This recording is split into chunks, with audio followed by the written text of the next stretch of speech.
Good afternoon, YouTube. Hello. Day 14, last day. It's a bit downer.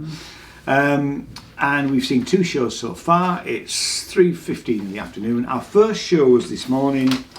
And we struggled to get tickets for this because this was Alan Turing, a musical biography. It was at 11:10 this morning at the Paradise in the Vault, which is just near Grassmarket. And I'd contacted the producer, Joel, about this. I don't quite know how I found about it. I think I maybe just looked it up and sort of quite fancied, thought the idea, like, knowing who Alan Turing is and what he gave to the world in terms of his work at Bletchley Park and the computer work.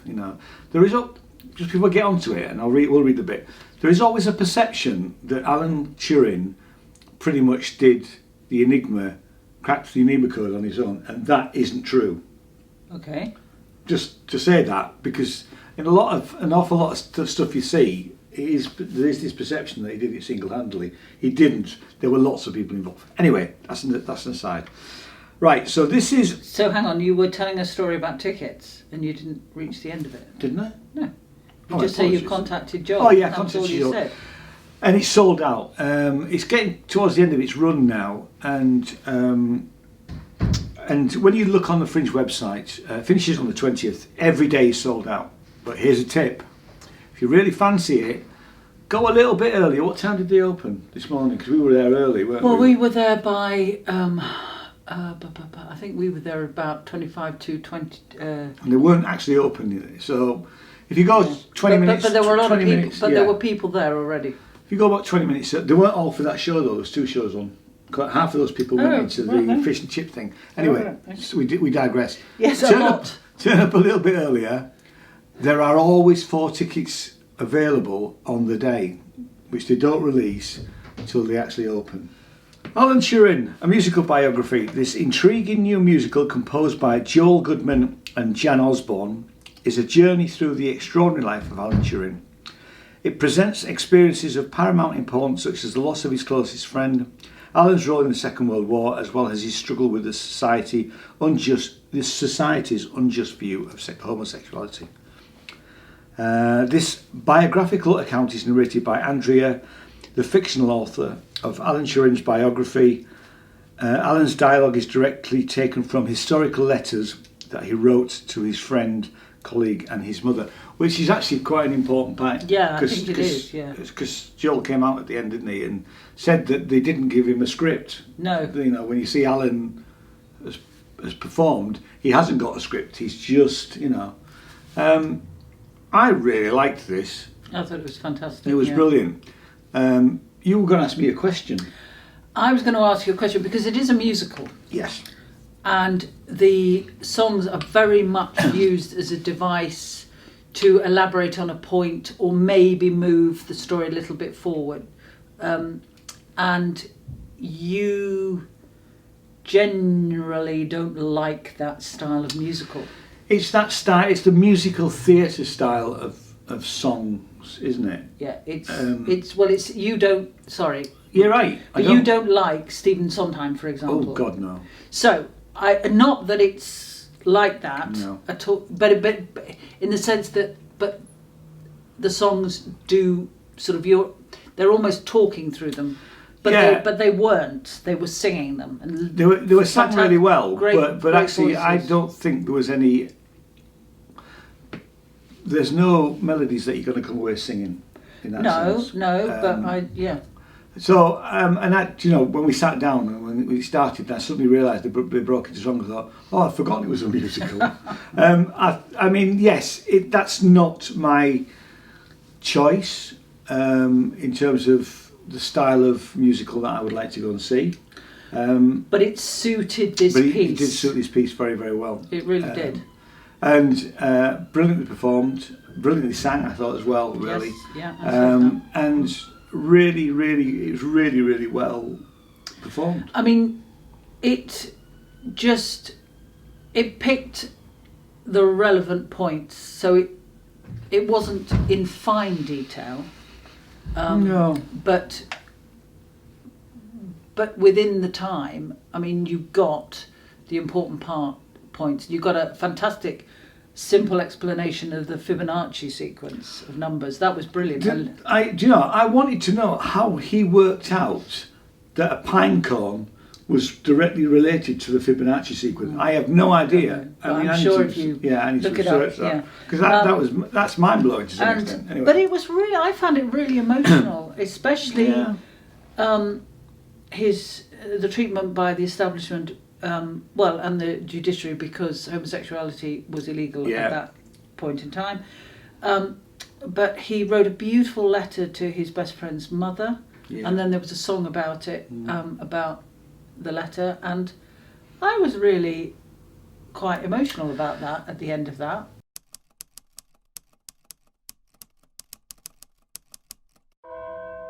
Dear Mrs. Morecambe,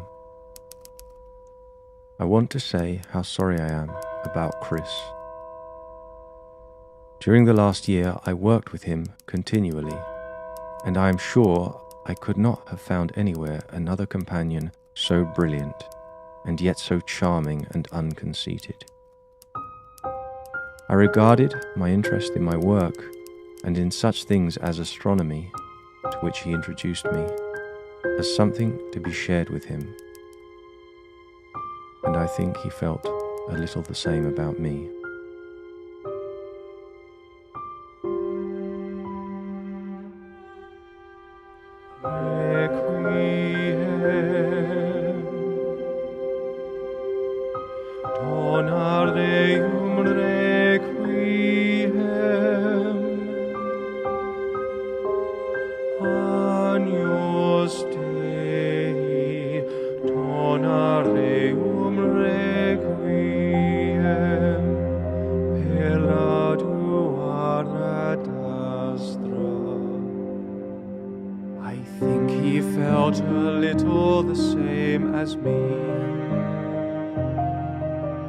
Unspoken bond, I'm certain that he'd agree.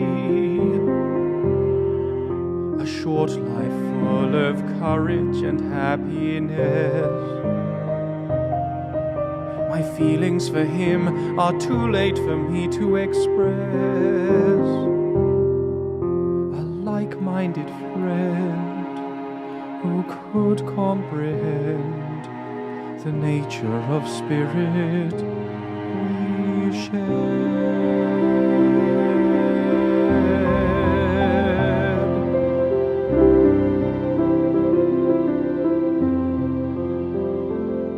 I think he felt a little the same as me. Passing notes back and forth our teachers never did see. Where does the soul fly? What if it does not die? I feel sure that I'll meet Christopher Morecambe again, that there will be some work for us, as I believe there was here. The stars don't shine as bright, and it seems so dark at night. Oh, to gaze up one more time, with you there by my side, I shall bury myself with work, a monument to you. The stars don't look the same without you here.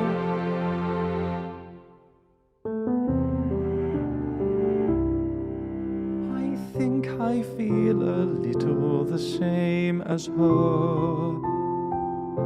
His mother's love, his mother's loss, we shared his life. It helps to somehow think of Chris as he, with us both.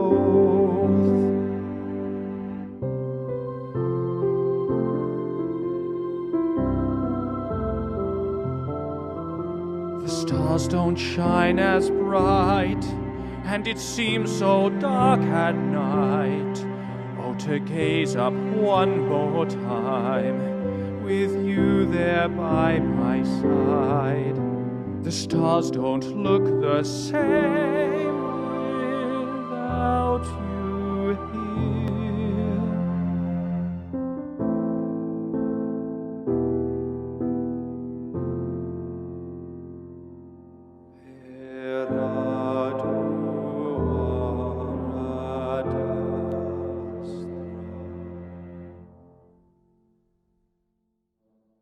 Don't quote me on this, but I think that the fact that he was prosecuted by the state for basically for being a homosexual, I think that's been rescinded now.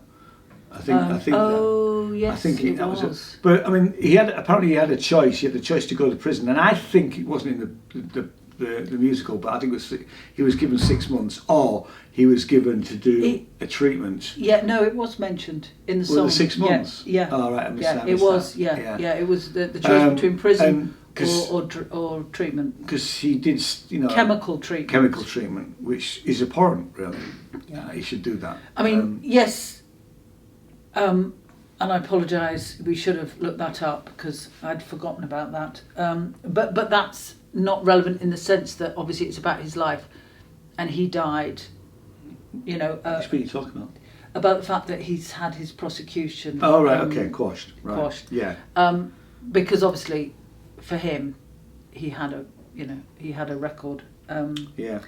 But it was really well. It was an interesting sort of done. Quite a unique way of approaching his life, and I thought it was really I agree with you. I mean, it's quite a small venue. I don't know how many rows there were, how many seats, but it wasn't. It was. We've never been there before, and it was smaller than I'd anticipated. I had, but I couldn't remember what it was like. It was about 2017, 18, something like that. We went down there. And it's a shame that it's not in a bigger venue because it's great that it's selling out, and I did say that to Joel over email that I was pleased that it was so popular because I think it's definitely worth seeing. Oh yeah. In that respect. But if you book this, in some cases a couple of years in advance, because we had a pandemic, you don't quite know how it's going to go when you actually come to do the show.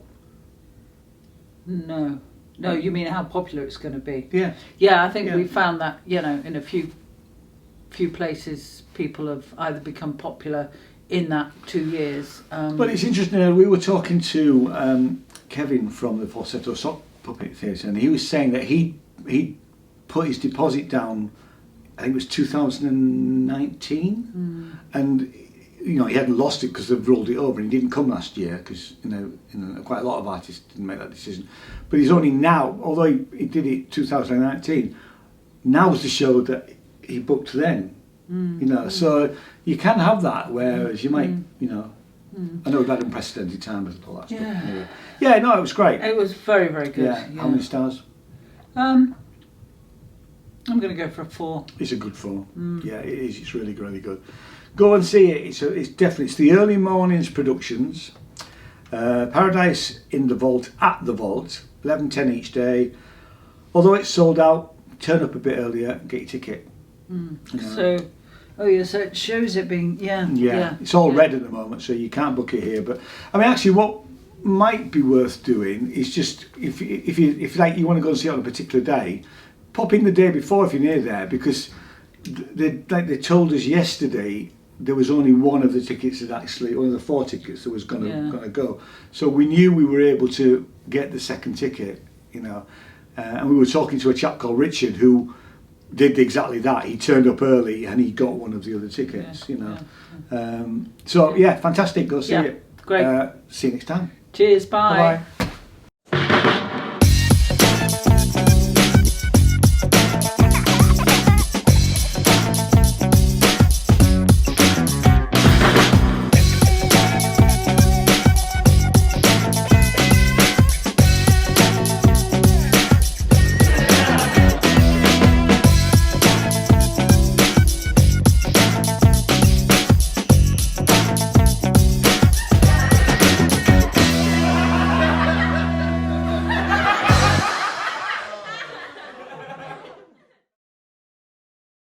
Okay. Hello. Good afternoon, YouTube. We are roughly... What time are we? We are... I've just quarter past 3 in I've the just afternoon. realised that we're not doing... We're doing Alan Turing, aren't we, first? Let's start again. Sorry, I thought I was already on to day 2. Right. Day 15. 220. No, Okay. day 14. Day 14. Right, I'll start then, shall I? Yes, sorry, I'm finding my spot. Shh.